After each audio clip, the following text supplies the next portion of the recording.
திருமணங்கிறது தேவனுடைய நாமத்தில் இணைக்கப்படுகிறது. தேவனுடைய நாமத்தில் வாழும் பொழுது அங்கே கர்த்தரே அங்கே மையமாக இருந்து காரியங்களை நடப்பிக்கிறார்.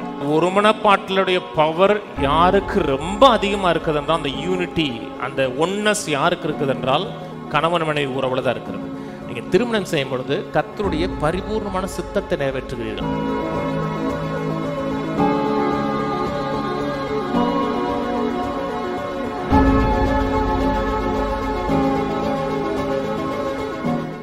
இன்னும் ஒரு சில மாதங்கள் குடும்ப வளத்தை குறித்து பேச விரும்புகிறேன்.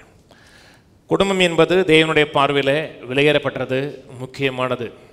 தேவன் ஆரம்பத்தில் ஒரு சபையை உருவாக்கலை, ஆரம்பத்தில் ஒரு குடும்பத்தை உருவாக்கினார். குடும்பத்தில் அவர்கள் படைக்கும் போதே அவர்கள் ஆணும் பெண்ணுமாக படைத்தார். திருமணம் பந்தத்திற்காகவே மனிதனை படைத்தார். அதான் மனிதனை குறித்த நோக்கமாக இருக்கிறது, சித்தமாக இருக்கிறது. இந்த திருமண வாழ்வு தேவனால் ஏற்படுத்தப்பட்டபடியால் இது தேவனுடைய வழிமுறைகளின்படி தான் நாம் வாழப்பட வேண்டும். இன்றைக்கி நடக்கக்கூடிய பெரும்பாலான குடும்பம், திருமண வாழ்க்கை, அவைகளெல்லாம் முன்னோர்களின் அடிப்படையில் ஒரு முன்னோர்கள் எப்படி குடும்பத்தை நடத்தினார்களோ அதன் அடிப்படையில் தான் பெரும்பாலான குடும்ப வாழ்க்கை நடத்தப்படுகிறது. குடும்பத்தை குறித்து வேதம் என்ன சொல்லுது, கர்த்தருடைய வார்த்தை என்ன சொல்லுகிறது என்று பார்க்காமல் ஒவ்வொருவருக்கும் ஒரு பாரம்பரியம் வச்சுருக்கிறாங்க. எங்கள் குடும்ப பாரம்பரியத்தில் நாங்கள் இப்படித்தான் இருப்போம். பாரம்பரியம் தேவனோட வார்த்தைக்கு எப்பொழுதுமே இணைந்து போகுன்னு சொல்லவே முடியாது. ஒவ்வொரு காரியத்தை குறித்து தேவனோட வார்த்தை என்ன சொல்லுகிறதோ அதற்கேற்றபடி நம்முடைய வாழ்க்கையை, நம்முடைய திருமண வாழ்க்கையை மாற்றி அமைத்துக் கொள்ளுகிறோம் என்றால் அந்த திருமண வாழ்க்கை வெற்றிகரமான ஒரு வாழ்க்கையாக இருக்கும், தேவன் மகிமைப்படக்கூடிய ஒரு வாழ்க்கையாக இருக்கும். கையில் வந்து சொல்லுவோம், நான் தேவனோட வார்த்தையை மேன்மையாக நினைக்கிறேன். தேவனோட வார்த்தையின் அடிப்படையில் என் வாழ்க்கையை மாற்றி அமைக்கிறேன். தேவனுடைய வார்த்தை சொல்லுகிறதை நான் மதிக்கிறேன். நான் வாழ்வது, நான் பேசுவது, நான் நடப்பது அனைத்தும் தேவனுடைய வார்த்தைக்கு இசைந்த விதத்தில் இருக்கும்படியாக விரும்புகிறேன்.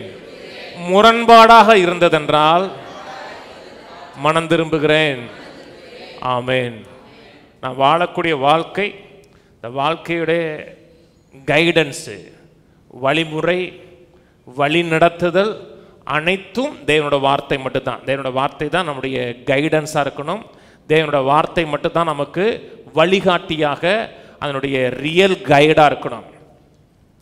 கர்த்தருடைய வார்த்தை முக்கியமானது, பிரதானமானது. கர்த்தர் சொன்னார், கேட்கிறதை குறித்து ஜாக்கிரதையாக இருக்கின்றார்.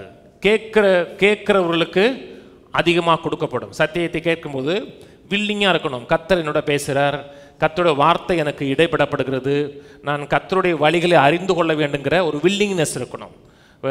அந்த வில்லிங்னஸ் இல்லை அப்படின்னா, கேட்க வேண்டிய அந்த மனநிலை உங்களுக்கு இல்லை என்றால் நீங்கள் கேட்க முடியாது. யார் கேட்பார்கள் என்றால், நான் அறிந்து கொள்ள விரும்புகிறேன், கற்றுக்கொள்ள விரும்புகிறேன். யாருக்கு அந்த வில்லிங்னஸ் இருக்கு இல்லையா, திறந்த மனது, அப்படிப்பட்ட மக்கள் தான் கேட்கிறார்கள். கேட்கறது மட்டுமல்ல, அதை நடைமுறைப்படுத்துகிறார்கள். கேட்க மனசு இல்லைன்னா உங்கள் காதில் வந்து விழுந்தா கூட உள்ளே போகாது. அதனால் திறந்த மனதோடு கேளுங்க. இன்றைக்கி ஃபவுண்டேஷன் போடுறேன், அதுக்கப்புறம் தொடர்ந்து இதில் ட்ராவல் பண்ணுவோம். இது நம்ம எல்லோருக்கும் தேவையான சத்தியம். நம்ம எல்லாருமே குடும்பத்தில் இருக்கிறோம். குடும்பத்தில் இல்லைன்னு யாருமே சொல்ல முடியாது. எல்லாமே ஒரு குடும்பத்தில் இருக்கிறோம். எல்லாவற்றுக்கும் மேலாக கிறிஸ்துவுக்கு நமக்கு இருக்கிற உறவே ஒரு குடும்ப உறவாக தான் இருக்கிறது. ஏன்னா குடும்பம் இன்னைக்கு தாக்கப்படுகிறது. உலகம் முழுவதும் குடும்ப வாழ்க்கை தாக்கப்படுகிறது, குடும்ப வாழ்க்கை சிதைக்கப்படுகிறது. பெரும்பாலான குடும்ப வாழ்க்கைங்கிறது வெற்றிகரமான குடும்ப வாழ்க்கை அல்ல. இதே அவங்க வாழ்க்கை போய்கிட்டு இருக்கு. குடும்பத்துக்கு விரோதமாக பிசாசு பலவிதமான புயல்களை வீச செய்கிறான். எப்படியாவது குடும்ப வாழ்க்கையை சிதைச்சர்ன்னு நினைக்கிறான். குடும்பம் சிதைங்கிறது அப்படின்னா சமுதாயம் சிதைஞ்சிரும். சமுதாயம் சிதைஞ்சிருச்சுன்னா தேசம் சிதைஞ்சிரும். அதனால குடும்பத்தில் தான் எல்லாமே ஆரம்பிக்கிறது. ஒரு சபையே எங்கே ஆரம்பிக்கிறது? குடும்பத்தில் தான் ஆரம்பிக்கிறது. வேதம் சொல்லுகிறது, ஒருவனுக்கு சொந்த குடும்பத்தை நடத்த தெரியவில்லை என்றால் அவன் எப்படி சபையை நடத்துவான் இருக்கு. ஒரு சபையை நடத்துறதுக்கே முதல்ல அவன் குடும்பத்தை நடத்த தெரியுமான்னு தெரியணும். குடும்பத்தையே நடத்துறதுக்கு லாய்க்கு இல்லைன்னா அவன் சபையை நடத்துறதுக்கு லாய்க்கு இல்லாதவன். எல்லாமே எங்கே ஆரம்பிக்கணும்? குடும்பத்தில் ஆரம்பிக்கிறது. அதனால் குடும்பத்தை குறித்து தேவனோட வார்த்தை என்ன சொல்லுகிறது? தேவனுடைய மனநிலை என்ன என்று அறிந்து கொண்டோம் என்றால், எந்த விதமான புயல் அடித்தாலும் சரி, எப்பேற்பட்ட காற்று அடித்தாலும் சரி, நாம் அசைக்கக்கூடாத ஒரு வாழ்க்கையை வாழ முடியும். மத்திய 7 சொல்கிறாரு, அது அந்த மோதியும் அது விழவில்லைங்கிறாரு. லூக்கா 6 சொல்லும் பொழுது அதை அசைக்க கூடாமல் போயிட்டுங்கிறாரு, அதை அசைக்கவே முடியலங்கிறாரு. அப்படித்தான் திருமண வாழ்க்கை இருக்கணும். இன்றைக்கி உங்கள் திருமண வாழ்க்கை சக்ஸஸாக இருக்குது, சிறப்பாக இருக்குது அப்படின்னா கர்த்தருக்கு ஸ்தோத்திரம். சூப்பர் வாழ்க்கை பாஸ்டர், அப்படி நான் அப்படியே பரலோகத்தில் இருக்கிறது மாதிரி வாழ்ந்துக்கிட்டு இருக்கீங்கன்னா நல்லது, ரொம்ப சந்தோஷம். ஆனால் இன்னும் உங்கள் திருமண வாழ்க்கையை இம்ப்ரூவ் பண்ண முடியும், இன்னும் சிறப்பாக்க முடியும்.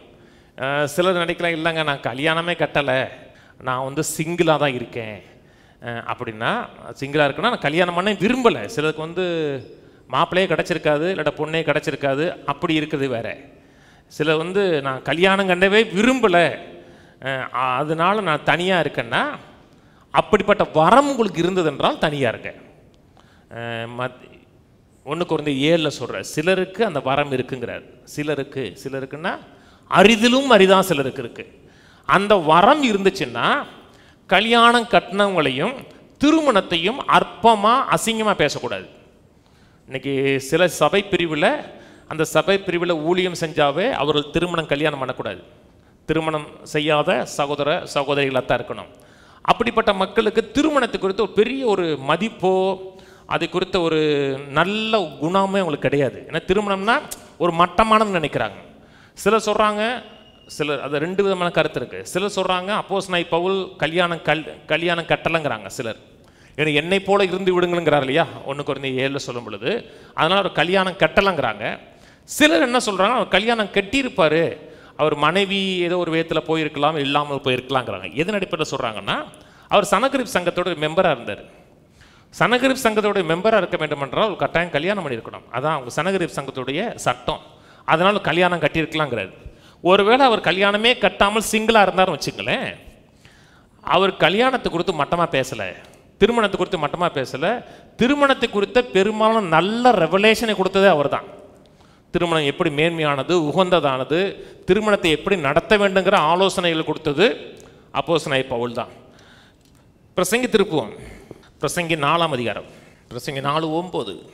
ஒண்டியாக இருப்பதிலும் இருவர் கூடியிருப்பது நலம், அவருடைய பிரயாசத்தினால் அவர்களுக்கு நல்ல பலன் உண்டாகும். திருமணத்தை தேவன் தான் ஏற்படுத்தினார். இந்த தேவன் ஏற்படுத்தின இந்த திருமணத்தில் அவர்களுடைய பிரயாசத்தில், அவர்கள் இருவரும் இணைந்து படுகிற பிரயாசத்தில் அவர்களுக்கு நல்ல பலன் உண்டாகும்னு சொல்லப்பட்டிருக்கிறது. நான் கல்யாணம் கட்டி திருமணம் கட்டி கிட்டத்தட்ட 20 வருஷத்துக்கு மேலாச்சு. நான் கல்யாணம் கட்டினதுக்கு அப்புறம் தான் நல்லா இருக்கேன். கல்யாணம் கட்டினதுக்கு முன்னாடி அவ்வளோ நல்லா இல்லை இருந்தேன், ஆனால் கல்யாணம் கட்டினதுக்கு அப்புறம் தான் நான் நல்லா இருக்கேன். நீங்கள் அதை ஏன் சொல்கிறீங்க? என்னை பொறுத்து காரியம் என்னென்னா, நான் கல்யாணம் கட்டினதுக்கு அப்புறம் தான் நல்லா இருக்கேன், நிறைவாக இருக்கேன். என்ன கர்த்தருடைய வசனமே சொல்லுது, அவர்கள் பிரயாசத்தில் பலன் உண்டுன்னு சொல்லலை, நல்ல பலன் உண்டாகும் சொல்லப்பட்டிருக்கிறது. கீழே சொல்கிறாரு, ஒருவன் விழுந்தால் அவன் உடனாளி அவனை தூக்கி விடுவான், ஒண்டியாயிருந்து விழுகிறவனுக்கு ஐயோ அவனை தூக்கிவிட துணை இல்லையேன்னு இருக்கு. அவனை தூக்கி விடுவதற்கு உதவி செய்வதற்கு துணை இல்லைன்னு இருக்கு. கணவன் மனைவி இருவரும் இணைந்து செயல்படுகிறார்கள். ஒருவர் புரிந்து கொள்ள தொடங்கிறது. ஒருவர் அன்பு செலுத்தவும், ஒருவருக்கொருவர் கீழ்ப்படியவும், எப்படி ஒருவர் நடந்து கொள்வது, எப்படி அவங்க இந்த ரிலேட் பண்ணுவதுன்னு அறிந்து கொண்டார்கள் என்றால், அவர்களுக்கு எதிராக எத்தனை காரியங்கள் வந்தாலும் அவர்கள் ஜெயிக்க முடியும், மேற்கொள்ள முடியும். ஏன்னா அந்த ஒருமனப்பாட்டுடைய வல்லமைங்கிறதே பவர்ஃபுல்லானது. கீழே வாசிப்போம். 2 பேராய் படுத்து கொண்டிருந்தார், அவளுக்கு சூடு உண்டாகும். ஒண்டியாக இருக்கிறவனுக்கு சூடு உண்டாவது எப்படி? ஒருவனை யாதாம் ஒருவன் மேற்கொள்ள வந்தால் இருவரும் அவனுக்கு எதிர்த்து நிற்கலாம். முப்புரி நூல் சீக்கிரமாய் ஆறாது. 2 பேரும் இணைந்திருக்கிறாங்க, 2 பேரும் ஒருமனப்பட்டிருக்காங்கன்னா 2 பேரும் இணைந்து எதிர்த்த வருகிறவர்களை மேற்கொள்ள முடியும், ஜெயிக்க முடியும். உபாகம் 32:30 வசனம் படிக்க வேணாம். உபாகம் 32:30 ஆண்டவர் சொன்னார், ஒருத்தன் 1000 பேரையும் 2 பேர் 10,000 பேரை துரத்துவார்கள் சொல்லப்பட்டிருக்கிறது. தமிழில் 10,000 போட்டிருக்கோம். 10,000னா 10,000. அன்றைக்கி ஒருத்தர் தம்பியோ அண்ணனோ அக்காவோ அந்த ஒருவன் 1000 பேரையும் 2 பேர் 10,000 பேர்னு சொல்கிறோம் இல்லையா, அவன் 13,000 எழுதியிருந்தான். அவனுக்கு 10,000ங்கிறது எப்படி தெரிஞ்சிருக்குன்னா 13,000 அப்படின்னு தெரிஞ்சிருக்கு. 10,000 அல்ல, 13,000 எழுதியிருந்தான். அது ஒருவன் 1000 பேரையும் 2 பேர் 10,000 பேர். கணக்குப்படி ஒருத்தர் 1000 பேர் 2 பேர் 2,000 பேரை தான் இருக்கணும். ஆனால் இங்கே சொல்கிறார் ஒருவன் 1000 பேர் 2 பேர் 10 மடங்கு வெற்றி இருக்கிறது. அப்புறம் சொல்கிறாரு முப்புரி நூல் சீக்கிரமாய் ஆறாதுங்கிறார். ஆண்டவர் சொன்னால் என் நாமத்தினாலே 2 பேரோ 3 பேரோ கூடியிருக்கும் பொழுது அந்த இடத்துல நாம் பிரசன்னமாவேன். ஒரு திருமணங்கிறது தேவனுடைய நாமத்தில் இணைக்கப்படுகிறது. தேவனுடைய நாமத்தில் வாழும் பொழுது அங்கே கர்த்தரே அங்கே மையமாக இருந்து காரியங்களை நடப்பிக்கிறார். மத்தேயு 18 திருப்போம். மத்தேயு 18:19. அல்லாமலும் உங்களில் 2 பேர் தாங்கள் வேண்டிக் கொள்ளப் போகிற எந்த காரியத்தை குறித்தாகிலும் பூமியிலே ஒருமனப்பட்டிருந்தால் பரலோகத்தில் இருக்க பிதாவினால் அது அவர்களுக்கு உண்டாகும் என்று உங்களுக்கு சொல்லுகிறேன். 2 பேர் ஒருமனப்படுகிறார்கள் என்றால் அது ஜெபத்தில் இருக்க அந்த வல்லமே மேன்மையானது. ஒரு நண்பர்களாக 2 பேர் ஒருமனப்படலாம், 2 சகோதரிகளாக ஒருமனப்படலாம். ஆனால் அந்த ஒருமனப்பாட்டிலுடைய பவர் யாருக்கு ரொம்ப அதிகமாக இருக்குது என்றால் அந்த யூனிட்டி, அந்த ஒன்னஸ் யாருக்கு இருக்குது என்றால் கணவன் மனைவி உறவில் தான் இருக்கிறது. ஒரு கணவன் மனைவி 2 பேருமே ஒருமனப்படுகிறார்கள், ஒரே சிந்தையோடு ஒரே மனதோடு ஜெபிக்கிறார்கள் என்றால் அதனுடைய பவர் அளவிட முடியாது. குறிப்பாகவே ஒரு இடத்துல ஒருமனப்படுகிறார்கள், ஒரே எண்ணம் ஒரே சிந்தை இருக்குது என்றால் அதனுடைய வல்லமை அபரிவிதமானது. எடுத்துக்காட்டு சொன்னோம் என்றால் ஆதியாம் புத்தகத்தில் இந்த பாபேல் டவர் கட்டுறாங்க. பாபேல் டவர் கட்டும் பொழுது அவர்களுக்கு எல்லாருக்குமே ஒரே லாங்குவேஜ் இருக்குது என்றால் ஒரே சிந்தை இருக்குதுன்னு அர்த்தம். லாங்குவேஜுங்கிறது நம்முடைய சிந்தைகளுடைய பிரதிபலிப்பு தான் நம்முடைய பேசக்கூடிய மொழி. அங்கே மொழிகள் சிதறடிக்கப்படுகிறது. மொழிகள் சிதறடிக்கப்படும் பொழுது எண்ணங்கள் சிந்தைகள் சிதறடிக்கப்படுகிறது, நோக்கங்கள் சிதறடிக்கப்படுகிறது. இவன் நினைக்கிறது ஒன்றுமா இருக்கிறது, இன்னொருத்தர் நினைக்கிறது ஒன்றுமா இருக்கிறது. இவன் நினைக்கிறது இவன் பேசுகிறான், அவன் நினைக்கிறது அவன் பேசும் பொழுது அந்த ப்ராஜெக்டே நின்றுது. ஆனால் அவர் எல்லாருக்கும் ஒரே லாங்குவேஜ் இருக்கும்போது, பாபேல் டவரில் எல்லாருக்கும் ஒரே லாங்குவேஜ் இருக்கும்போது கர்த்தர் சொன்னார் இவர்கள் செய்ய நினைத்தது தடைப்படாதுன்னாரு. இது கட்டாயம் தடைப்படாது. ஏன் தடைப்படாது? ஒருமனப்பாடு இருக்கிறது. எந்த ஒரு இடத்துல ஒருமனப்பாடு இருக்கிறதோ அந்த இடம் சக்சஸா இருக்கும். ஆண்டவரே சொன்னார் ஒரு ராஜ்யம் தனக்குத்தானே பிரிந்து இருந்ததென்றால் எப்படி நிலை நிற்கும்னாரு. ஒரு குடும்பத்தில் கணவனுக்கு ஒரு சிந்தை, மனைவிக்கு ஒரு சிந்தை. கணவன் ஏன்னா மனைவி பிங்கிறாங்க, கணவன் பின்னா மனைவி சின்னு சொல்றாங்கன்னா அந்த குடும்பம் சக்சஸான குடும்பமா இருக்காது. கணவனுக்கும் மனைவிக்கு இடையே ஒரு ஒன்னஸ் இருக்கிறது, ஒரே சிந்தை ஒரே நோக்கம் இருக்கிறது என்றால் அந்த இடத்துல பரலோகத்தினுடைய வல்லமை இங்கே ரிலீஸ் ஆகும். அதனால தான் பிசாசு குடும்பத்தை உடைக்க நிறும்புறான். ஒரு கணவன் மனைவி இடையே ஒரு ஒன்னஸ் இருக்கிறது, ஒன்னக்காடாக இருக்காங்க, அவங்க மத்தியில் ஒரு ஹார்மனி இருக்கிறது, ஒரு ஒத்திசைவு இருக்கிறது, ஒரே சிந்தை இருக்குது என்றால் பிசாசின் மேலே அவர்கள் எடுக்கக்கூடிய வல்லமை தாக்கம்ங்கிறது அபரிவிதமாக இருக்கும். அதனால தான் எப்படியாவது குடும்பத்தில் ஒன்றா ஜெபம் பண்ணக்கூடாது, ஒன்றா நேரம் செலவழிக்கக்கூடாது, எப்படியாச்சும் குடும்பத்தை உடைக்கணும்னு நினைக்கிறான். ஆனால் குடும்பம் தேவனுடைய பார்வையில் வெளியேறப்பட்டது. குடும்பம் சக்ஸஸாக இருக்குது என்றால் சபை சக்ஸஸாக இருக்கும்.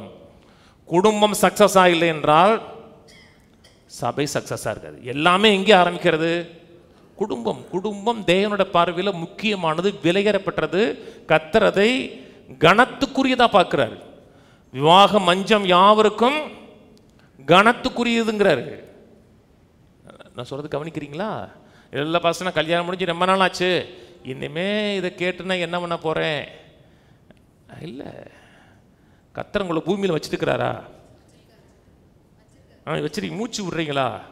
அப்படின்னா உங்களை ஏதோ ஒரு நோக்கத்துக்காக வச்சிருக்கிறார். இன்னைக்கு இருக்கிற எங்கர் ஜெனரேஷனுக்கு சொல்லி கொடுக்கக்கூடிய ஒரு உபாத்தியாராக இருக்கலாம், நல்ல ஆலோசனைக்கு கொடுக்கக்கூடியவராக இருக்கலாம். ஒரு கவுன்சிலிங் உங்கள்கிட்ட வர்றாங்கன்னா நீங்கள் நான் இப்படித்தான் என் முண்டாட்டி நடத்தினேன் அப்படி சொல்லாமல், இப்படித்தான்பா வசனம் சொல்லுது, இப்படித்தான்பா கர்த்தருடைய நோக்கம் சொல்லுதுன்னு சொன்னீங்கன்னா உங்களை கர்த்தர் பயன்படுத்தக்கூடிய ஒரு கருவியாக இருப்பீங்க. அதனால் திருமணத்தை குறித்து அறிந்து கொள்வது ரொம்ப முக்கியம். திருமணத்தினுடைய நோக்கம் அறிந்து கொள்ளணும். இன்னைக்கு அதுதான் பார்ப்போம், திருமணத்துடைய நோக்கத்தை பார்ப்போம். ஒரு காரியத்தை குறித்து நோக்கம் தெரியவில்லை என்றால் அதை நான் அபியூஸ் பண்ண ஆரம்பிச்சிருவோம். எப்போவுமே நோக்கம் தெரியணும். நோக்கம் தெரியலன்னா அபியூஸ் பண்ணுறது மட்டுமல்ல, ஒரிஜினல் நோக்கத்தை சிதைச்சிருவோம். அந்த நோக்கத்தை ஒன்றுமில்லாமல் ஆக்கிடுவோம். அதனால் நோக்கம் முக்கியம். அதுபோல் திருமணத்தை குறித்த நோக்கம் நமக்கு தெரியலை. திருமணம்னா ஏன், எதுக்கு, என்ன காரணத்துக்காக திருமணம் பண்ணுறோம்னு தெரியவில்லை என்றால் திருமணத்தை நான் அபியூஸ் பண்ண ஆரம்பிப்போம். தவறான விதத்தில் பயன்படுத்தக்கூடிய மக்களாக மாறுவோம்.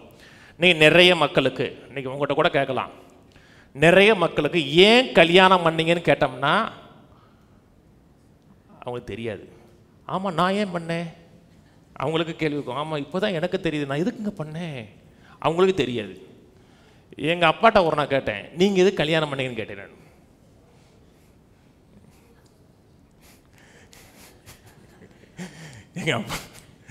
எங்கள் அப்பாட்ட எப்பாவது பேசுவேன், நல்லா பேசுவார். ஏன் பண்ணேன்னா புது சட்டையும் புது வேஷ்டியும் கிடைக்கும் பண்ணண்டாண்டாரு.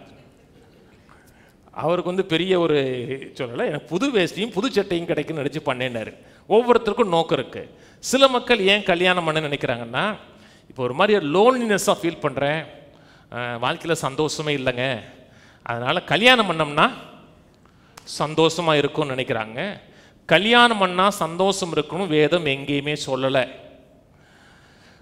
உறவுகள் மூலமாக சந்தோஷத்தை நீங்கள் ஏற்படுத்தவே முடியாது. நான் மகிழ்ச்சிக்கான தேடல்னு ஒரு பிரசங்கம் பண்ணேன். அதில் உறவுகளை மனிதர்களிடத்தில் நீங்கள் சந்தோஷத்தை பெறவே முடியாது. பொருள்கள் மூலமாக சந்தோஷத்தை பெற முடியாது. இடங்களிடத்தில் நீங்கள் சந்தோஷத்தை பெற முடியாது. உங்களுக்கு சந்தோஷத்தையும் மன மகிழ்ச்சியும் கொடுக்கறது கர்த்தருடைய சமூகம் மட்டும்தான். கர்த்தருடைய சமூகத்தில் வாழ்ந்து பழகின ஒரு மனிதன், கர்த்தரிடத்திலிருந்து சமாதானத்தை பெற்ற மனிதன், தன்னை போல கர்த்தரிடத்தில் நல்ல பழக்கமும் கர்த்தரிடத்தில் மன மகிழ்ச்சியாக இருக்கக்கூடிய ஒரு ஆணையோ ஒரு பெண்ணையோ தெரிந்தெடுக்கிறார்கள் என்றால் அந்த குடும்ப வாழ்க்கை சக்ஸஸாக இருக்கும். ஆனால் சந்தோஷத்துக்காக தான் கல்யாணம் பண்ணுறேன்னு நினைக்கிறவன் கல்யாணம் பண்ணி முடிஞ்சவன் என்ன சொல்லுவான்னா, ஒன்னால தான் என் சந்தோஷமே போச்சு, நான் உன்னை கட்டிக்கிட்டால் சந்தோஷமாக இருக்குன்னு நினச்சேன், ஆனால் இப்போ தான் தெரியுது உன்னை கட்டிக்கிட்டதுலேருந்து எனக்கு சந்தோஷமே இல்லைம்மா. நீங்கள் சந்தோஷத்தை மனிதர்களிடத்தில் பெற முடியாது. சந்தோஷத்தையும் சமாதானத்தையும் கர்த்தரிடத்திலிருந்து பெற வேண்டும். கர்த்தரிடத்திலிருந்து சமாதானத்தையும் சந்தோஷத்தையும் பெற்று அந்த கர்த்தருடைய சமாதானத்தையும் சந்தோஷத்தையும் டிஸ்ட்ரிபியூட் பண்ணக்கூடிய ஆட்களாக இருக்கணும். நீங்கள் வந்து ரிசீவராக இருக்கக்கூடாது, கிவ்வராக இருக்கணும். அதனுடைய பரிபூர்ணத்தில் வாழக்கூடிய மக்களாக இருக்கணும். சங்கீதக்காரன் சொல்லுகிறான், எனக்கு ஆனந்த மகிழ்ச்சியாக இருக்கிற கர்த்தருங்கிறார். உங்களுடைய சமூகத்தில் பரிபூர்ணமான ஆனந்தம், உங்களுடைய வலது பார்சத்தில் நித்திய பேரின்பம் இருக்கிறார். சமாதானம் சந்தோஷங்கிறது கல்யாணத்தில் இல்லை. கல்யாணத்தில் இருக்கு, ஆனால் கல்யாணத்தோட நல்ல வேலை சொன்னீங்க, நானும் தாங்க நினச்சிக்கிட்டு இருக்கேன். கல்யாணத்தில் சந்தோஷம் சொல்கிறதுக்கு தப்பாக புரிஞ்சுக்காதீங்க. அதனுடைய அல்டிமேட் பர்பஸ் வந்து மனித உறவுகளில் இல்லை, கர்த்தரோடு இருக்க உறவுகளில் இருக்கு. நான் சொன்னது புரியுதுங்களாங்க? ரெண்டாவது காரியம், ஏன் திருமணம் பண்ணக்கூடாது, இப்போ திருமணத்தின் நோக்கம் இல்லை என்றால் சில மக்கள் நினைக்கிறாங்க கல்யாணம் முடிச்சிட்டோம்னா அப்பா அம்மா விட்டு போயிடலாம், என்னைக்கு கல்யாணம் பண்ணுறோமோ இவங்களை அத்து விட்டுறலாம் அப்படின்னு நினைக்கிறாங்க. ஏன்னா பைபிள் சொல்லுது இல்லையா, உன் தகப்பனையும் தாயையும் விட்டு பிரிந்து, அதனால் கல்யாணம் கட்டிட்டோம்னா அவங்களாம் அத்து விட்டுறலாம் அப்படின்னு நினைக்கிறாங்க. பைபிள் அப்படி சொல்லலை. வாசிப்போம். ஆதியாம் 2:24. இது நிமித்தம் புருஷன் தன் தகப்பனையும் தன் தாயை விட்டு தன் மனைவியோட இசைந்திருப்பான், அவர்கள் ஒரே மாம்சமாக இருப்பார்கள். இது பெரும்பாலும் ஆம்பளை பசங்களுக்கு விளங்குதோ இல்லையோ, பொம்பளை பிள்ளைகளுக்கு நல்லா விளங்குது. அதாவது புருஷன் தான் சொல்லியிருக்கு, மனைவின்னு சொல்லலை. அதனால நீங்கள் உங்கள் அம்மா அப்பா விட்டுட்டு எங்கள் அம்மா அப்பாவோட ஜாயின் பண்ணிடுங்க.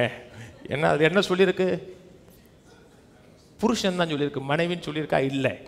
அதனால் நீ கல்யாணம் முடித்தோடனே உங்கள் அம்மா அப்பாவை அத்து விட்டுருங்க, அப்படி சொல்லலை. இந்த வசனம் சொல்லும் பொழுது ஆதாமுக்கு அம்மாவும் கிடையாது அப்பாவும் கிடையாது. ஒரு திருமண பந்தம் ஆரம்பிக்கும் போது அந்த ஆல்டரில் ஒரு ஆணும் பெண்ணும் ஒரு பெற்றோர்களால் கொடுக்கப்படும் பொழுது அந்த பிள்ளைகள் மேலே அந்த பிள்ளைகள் மேலே தகப்பனுக்கு இருந்த அதிகாரம் முடியுது. அங்கே சொல்லக்கூடிய பிரதானமான காரியம் தான். தகப்பனையும் தாயையும் விட்டு பிரிந்துன்னு சொல்லும் பொழுது அவங்கள அப்படியே அத்து விட்டுறணும், அவங்கள நீங்கள் மதிக்கக்கூடாதுன்னு சொல்லலை. ஏன்னா வேதம் முழுவதும் அந்த சத்தியம் சொல்லலை. உன் தகப்பனையும் தாயும் கனம் பண்ணுன்னு சொல்லுது. எவ்வளோ நாள் கனம் பண்ணு? கடைசி வரை கனம் பண்ணு சொல்லுது. அது கால அளவே சொல்லலை. உன் தகப்பனையும் தாயும் கனம் பண்ணுன்னு தான் சொல்லுது தவிர தகப்பனையும் தாயும் அத்து விட்டுருன்னு சொல்லலை. ஆண்டவரே சொன்னார், அந்த நாட்களில் தாய் தகப்பனுக்கு காசு கொடுக்காம அந்த காசை வந்து காணிக்கையாக கொடுத்துட்டோம்னா, அது குர்பானுங்கிற காணிக்கையாக கொடுத்துட்டோம்னா கர்த்தர் ஏற்றுக்குவாருனாங்க. கர்த்தர் சொன்னார், உங்கள் பாரம்பரியத்தினாலே தேவனோட வார்த்தையை அவமாக்குறீங்கன்னாரு. அப்போ தகப்பனையும் தாயும் கனம் பண்ணணும், தகப்பனையும் தாயும் விட்டு டோட்டலாக விலகி போகணும்னு வேதம் சொல்லவே இல்லை. ஆனால் சொல்லுகிறது என்னதென்றால், திருமணம் முடிகிற வரை அந்த பிள்ளையினுடைய முழு பொறுப்பும் அந்த பிள்ளைகளுடைய வாழ்க்கை குறித்து கணக்கு கொடுப்பது ஒரு பெற்றோருடைய பொறுப்பு. குறிப்பாக ஒரு தகப்பனுடைய பொறுப்பு, தாயுடைய பொறுப்பு. இப்போ என் பையன் இருக்கான், கல்யாணம் முடிகிற வரை அவன் என்னுடைய அதிகாரத்தின் கீழே, என்னுடைய ஆளியின் கீழே இருக்கிறவன் தான். அவன் எடுக்கிற ஒவ்வொரு காரியத்துக்கும் நான் கணக்கு கொடுக்கணும். அவனை வழி நடத்த வேண்டியது, சொல்லி கொடுக்க வேண்டியது என்னுடைய பொறுப்பு. திருமணம் ஆற்றில் வந்தாச்சு, கணவன் மனைவி உறவுக்குள்ளே வந்தாச்சுன்னா இப்போ அவங்க கர்த்தருக்கு கீழே இன்னொரு அதிகாரத்துக்குள்ளே வர்றாங்க. அவர்கள் பிள்ளை பெற்று அவர்களுடைய பிள்ளையை நடத்தக்கூடிய அதிகாரம் அவங்களுக்கு வருது. நான் சொன்னது புரியுதுங்களாங்க?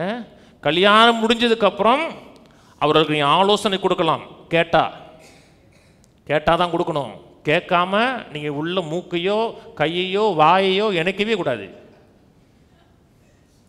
கேட்டால் தான், கேட்காத வரை பேசவே கூடாது. ஏன்னா அவங்க உங்கள் அதிகாரத்தின் கீழே இல்லை. அவங்கள நேசிக்கணும். அவங்களுக்கு முக்கியமான காரியங்கள் தேவைப்பட்டால் நீங்களாக கொடுக்கலாம். ஆனால் உங்கள் அதிகாரத்தின் கீழே இல்லை. அதான் சொல்ல வரக்கூடிய காரியம். நான் சொன்னது புரியுதுங்களா? கல்யாணம் முடிச்சதுக்கப்புறமும் இன்னும் அப்படியே பாடுபடுத்தக்கூடாது. என்னடா பண்ணுற, என்ன குடும்பம் நடத்துறீன்னு? குடும்பம் நடத்துவான். எனக்கெல்லாம் யாருமே கண்ட்ரோல் பண்ணலை, நானாக நடத்தி வந்தவன் தான். தேவனுடைய மெத்தடுங்க இது, அப்படித்தான் இருக்கணும்.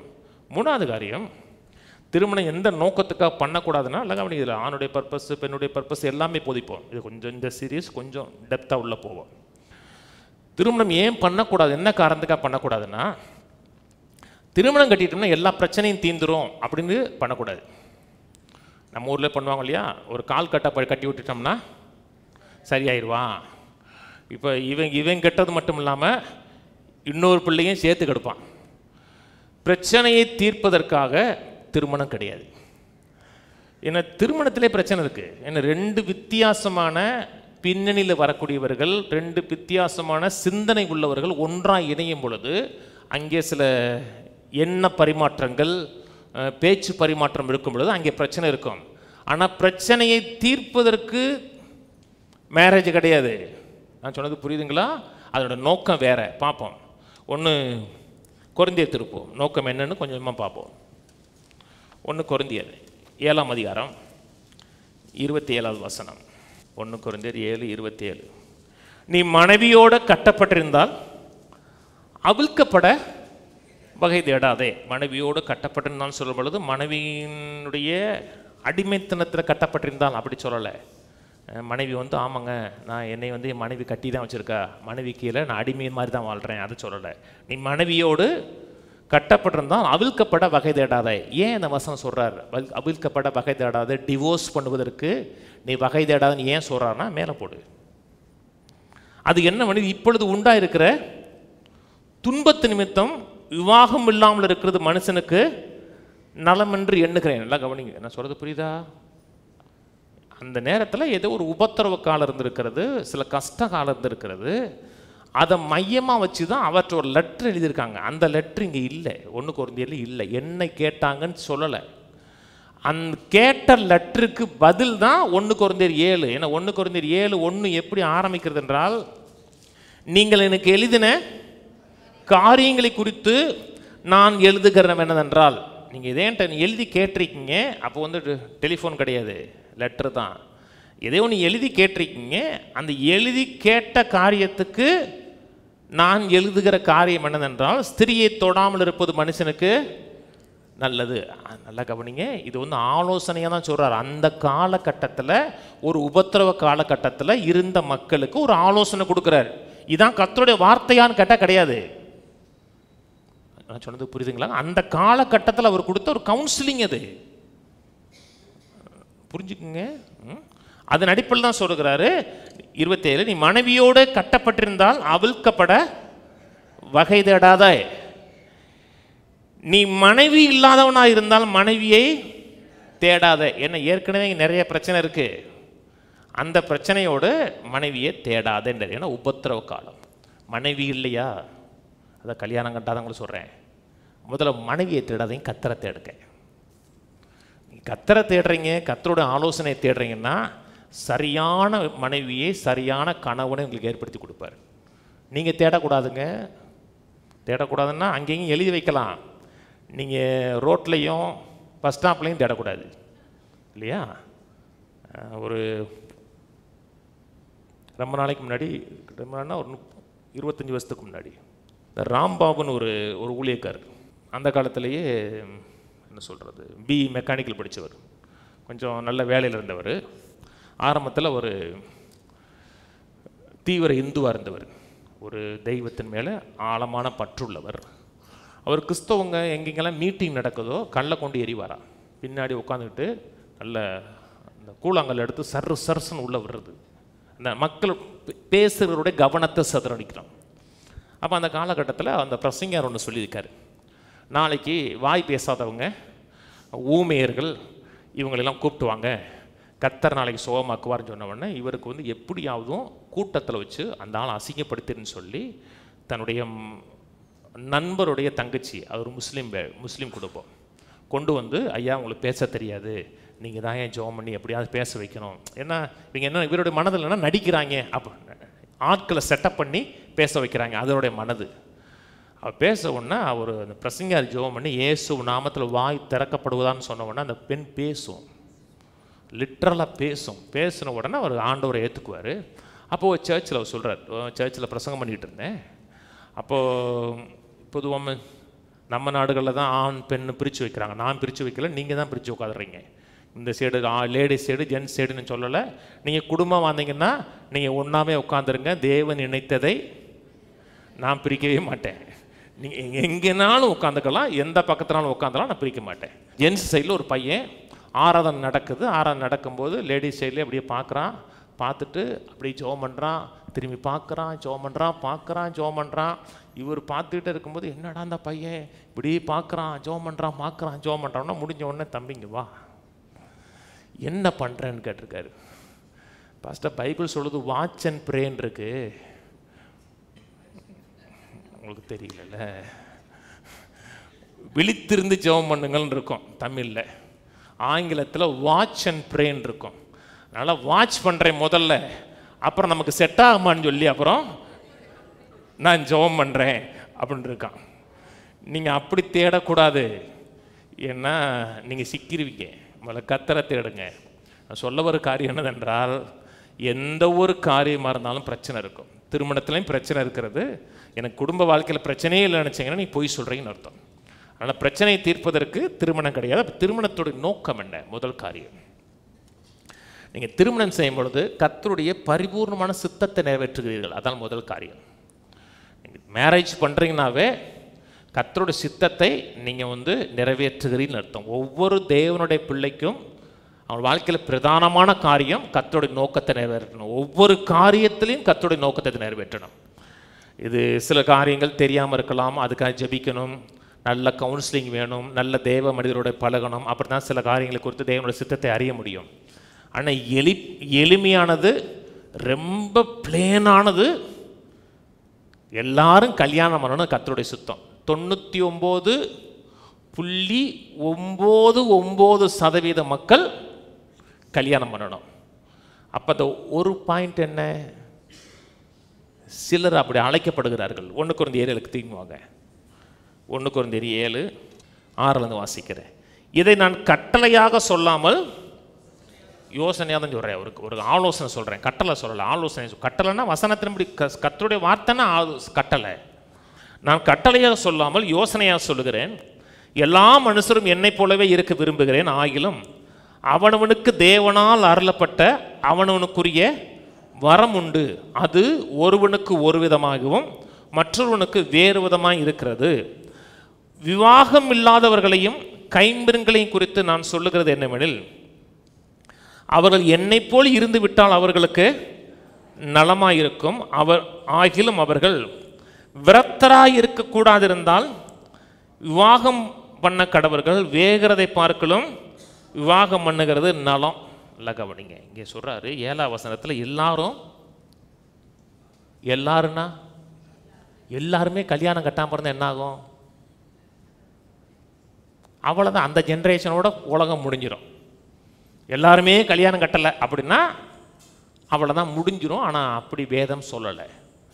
தேவன் ஆணையும் பெண்ணையும் உருவாக்கி நீங்கள் பழுகி பெருகினர். அப்போது இங்கே ஏன் அப்படி சொல்கிறார் என்றால், அது உபத்திரவ காலம், கஷ்ட காலத்தில் சொல்கிறாரு. என்னை போல இருந்துட்டீங்கன்னா நல்லதுங்கிறாரு.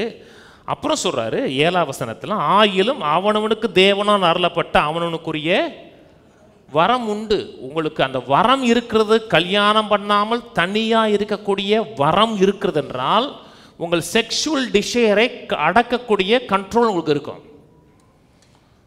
நான் சொன்னது புரியுதுங்களா? அந்த வரம் இல்லை, நான் கல்யாணம் பண்ணாமல் இருக்கேன் ஆனால் எனக்குள்ள அந்த செக்ஷுவல் டிசையர் அப்படி பற்றிக்கிட்டு எரியுதுன்னா அந்த வரம் உங்களுக்கு இல்லைன்னு அர்த்தம். நீங்கள் பெட்டராக போய் கல்யாணம் பண்ணிட்டு வர்றது நல்லது. அதனால தான் வேகிறதை பார்க்கலும் கல்யாணம் பண்ணுறது நலம்.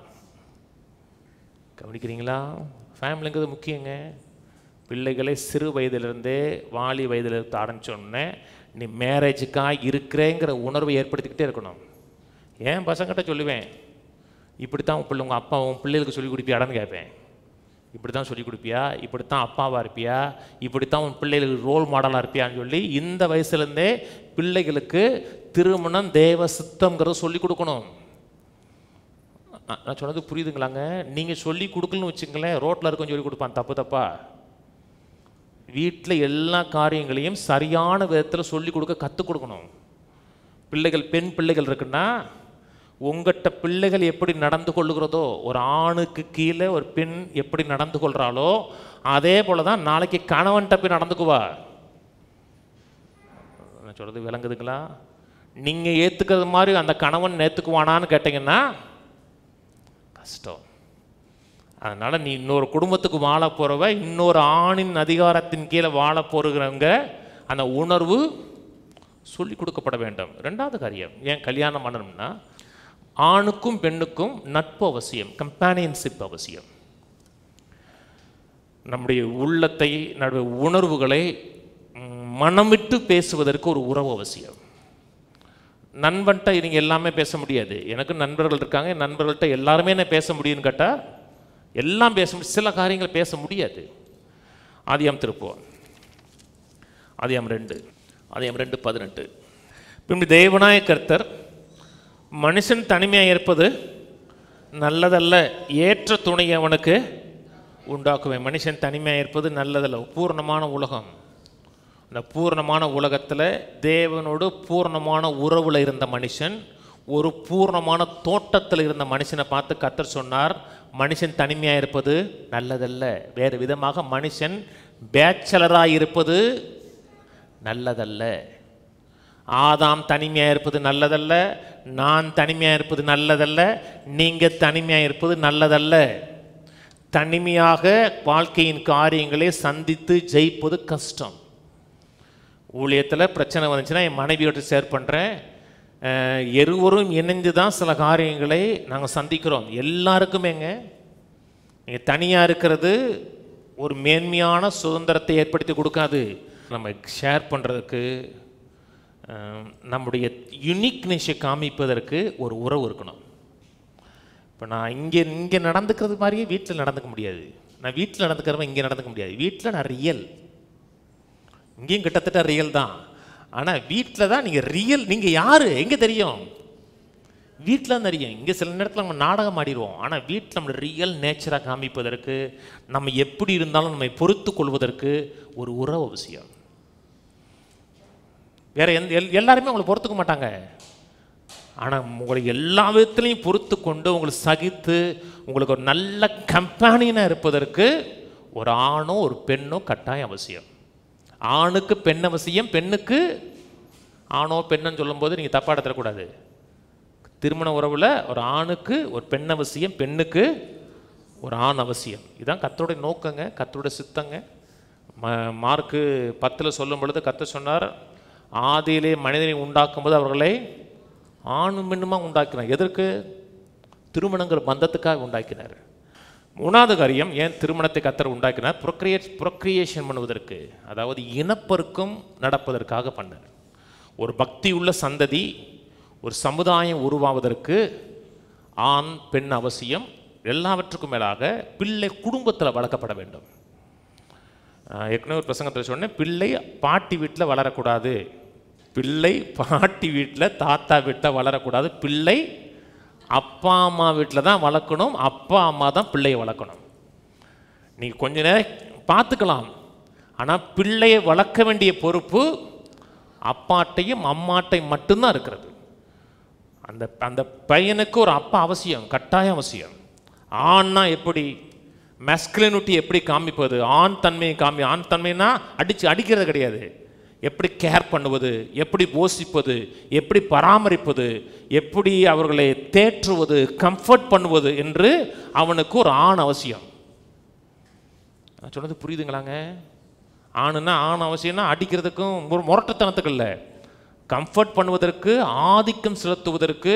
ஒரு தேவை வந்தால், பிரச்சனை வந்துச்சுன்னா அதை தனியாக நின்று சமாளித்து மேற்கொள்வதற்கு ஒரு ஆண் பையனுக்கு கட்டாயம் அப்பா அவசியம். நான் சொல்றது புரியுதுங்களா? பெண் பிள்ளைக்கும் அப்பா அவசியங்க.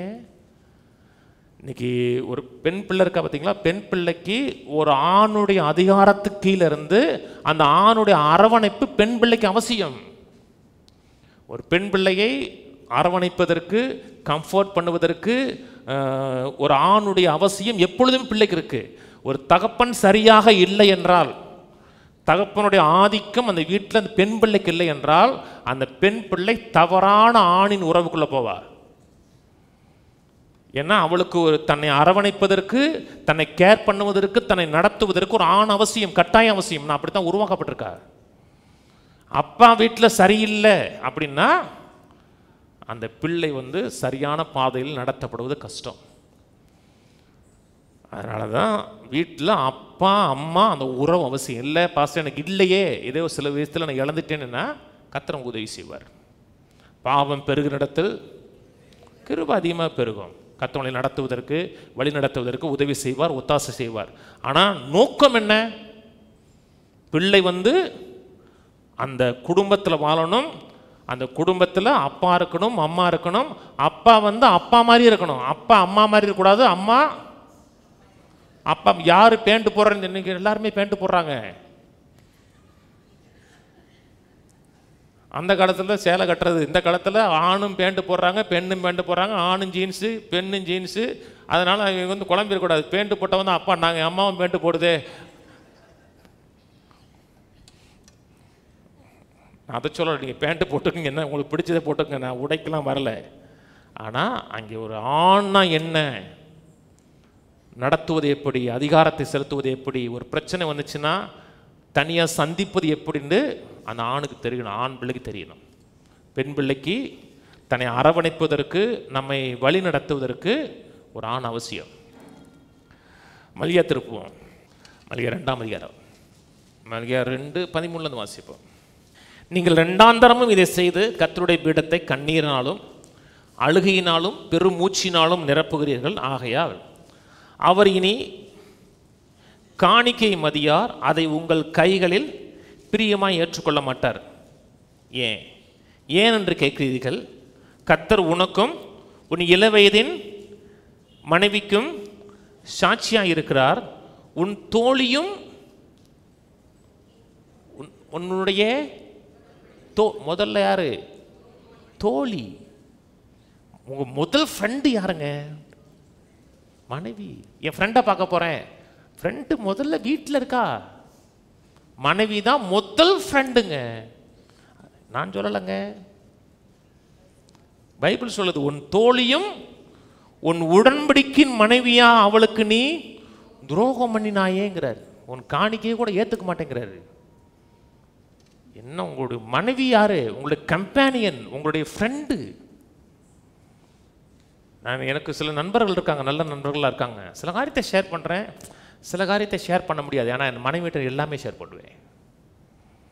நீங்கள் அப்படி இருக்கீங்களா? உன் தோழியும் உன் உடன்படிக்கையின் மனைவி அவளுக்கு துரோகம் பண்ணினாயே. கீழே அவர் ஒருவனை அல்லவா படைத்தார், ஆவி அவரிடத்தில் பரிபூர்ணமாக இருந்ததே, பின்ன ஏன் ஒருவனை படைத்தார்? தேவ பக்தி உள்ள சந்ததியை பெரும்படிதானே. ஆகையால் ஒருவனும் தன் இள வயதின் மனைவிக்கு துரோகம் பண்ணாதபடிக்கு உங்கள் ஆவியை குறித்து எச்சரிக்கையாயிருங்கள். தள்ளி விடுதலை நான் வெறுக்கிறேன் என்று இஸ்ரவேலின் தேவனாய கர்த்தர் சொல்லுகிறார். அப்படிப்பட்டவன் கொடுமையினாலும் தன் வஸ்திரத்தை மூடுகிறான் என்று சேனையின் கர்த்தர் சொல்லுகிறார். ஆகையால் நீங்கள் துரோகம் பண்ணாமல் உங்கள் ஆவியை குறித்து எச்சரிக்கையாயிருங்கள். ஏன் முதல்ல சொல்றாரு? அது உடன்படிக்கையின் உறவுங்கிறாரு, உன்னுடைய ஃப்ரெண்டுன்னு சொல்றாரு. அப்புறம் சொல்றாரு ஒரு தேவ பக்தி உள்ள சந்ததியை உருவாக்குவதுங்கிறாரு. அப்புறம் சொல்றாரு டிவோர்ஸனை வெறுக்கிறேங்கிறாரு. ஏன் டிவோர்ஸை வெறுக்கிறார்? ஏன் விவாகரத்தை கர்த்தர் வெறுக்கிறார் என்றால், அதாவது வாழவே முடியாது அப்படின்னா வேற. சில உறவுகளில் வாழவே முடியாதுங்க, வாழவே முடியலை, என்னால் நான் எவ்வளவே பொறுத்து பார்த்துட்டேன், இதுக்கு மேலே நான் இருந்தேன்னா நான் செத்துருவேன் அப்படின்னா டிவோர்ஸ் வாங்கிக்கலாம்.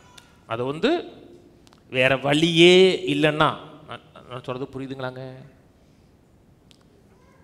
ஆனால் சின்ன சின்ன காரியத்துக்கெல்லாம் இந்தாடா அவன் தாலி அப்படின்னு தூக்கி எறியக்கூடாது. பெரிய தாலி கட்டிவிட்டான், இதானடா உனக்கு எனக்கு பிரச்சனை புறா அப்படின்னு